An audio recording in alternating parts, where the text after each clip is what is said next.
Ladies and gentlemen, it is time. Time for more space adventuring madness. As a servant of the secret fire and as a wielder of the flame of honor, I bring you Star Wars Bounty Hunters issue number 2, written by ethansacks and drawn by, I'm just going to insert the name because I cannot speak. And our story begins on the planet Aradadu in a safe house outside Port Pelahar during the present, where Valance and his trusty sidekick droid 94L have just stumbled onto a massacre filled with the corpses of a dozen or so criminals, all of whom have affiliation with Nakano Lash, a high-profile bounty hunter who is a mentor to Valance, and currently has half of the galaxy's most notorious bounty hunters after her. For Nakano Lash has a nice juicy price on her head.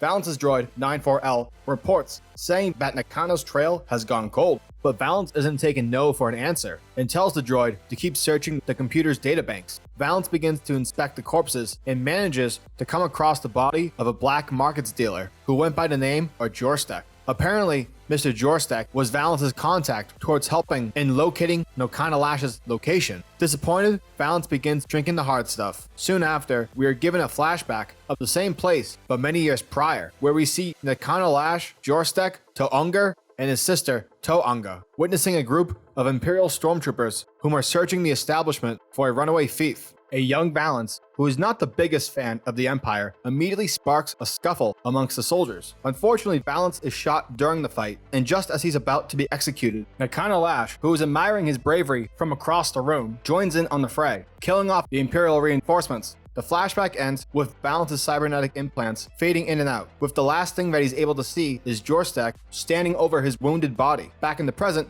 94L reports saying that the security cameras were also destroyed in the process. However, Valance is quick to counter such an obstacle, as he uses his implants to recover the security footage, and it's revealed that it was the notorious bounty hunter, Bobafett, who is behind the massacre. And although the video's audio is unavailable, Valance is pretty dope at reading lips. Therefore, Valance manages to make out Jorstek's last words, Galmera, which is a planet in the far end of the galaxy. Valance and his droid take off, but unbeknownst to them, they are being followed by a bounty hunter who's also on the hunt for Nakano Lash. On the planet Dofarian, which is located within hut space, we pick up with To'Unga, who's sneaking throughout the fortress of Mortar's Whale, taking out guards along the way. And as more and more guards suspect that the Unbroken Clan is launching a surprise attack, To'Unga continues to sneak about until she comes across a couple of the fortress's guards. After a brief scuffle, which ends with To'Unga blasting one of the guards to death and another being shot by friendly assistants, To'Unga is met by Lord Kandex, father of the Kamos, whom Nakano Lash murdered many years ago.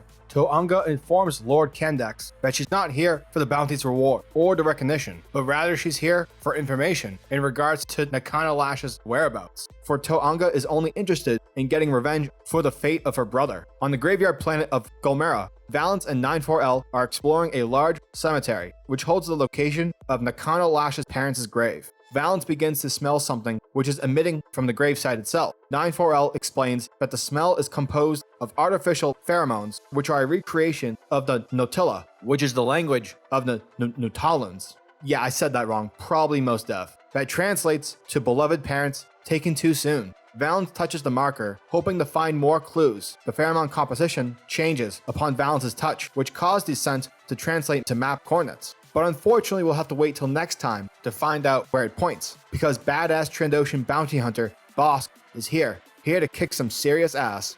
And that was Star Wars Bounty Hunters issue number 2. And I had a really great time reading this issue. It's funny when you think about it, because clearly one of the coolest aspects within Star Wars is the scum and villainy side to it, aka the bounty hunters. Without giving any context to the characters, you give one look to Boba Fett and Bosk, and you're like, okay, tell me more about these guys, because these guys look dope. But honestly, my favorite character thus far is Valance. Dude's pretty dope, along with everyone else, of course. Plus, at the end of the day, where you have all these different bounty hunters, all of whom are hunting the same goal, Nakano Lash, you gotta ask the question, what the fuck did Nakano Lash do to them? In addition, what was Lash's angle in all of this? Why did she murder Lord Kamdex's son all those years ago? Questions, people. Questions that need answering. Also, I'm loving the art in this. It's gritty, it's dirty, and just the rustiness to it. It's magnificent. And it truly adds the vibe of, hey, this life we live is garbage. Yeah, I'm totally digging with what ethansacks has got cooking for us going forward. And Star Wars Bounty Hunters issue number 2 gets a lovely 8.5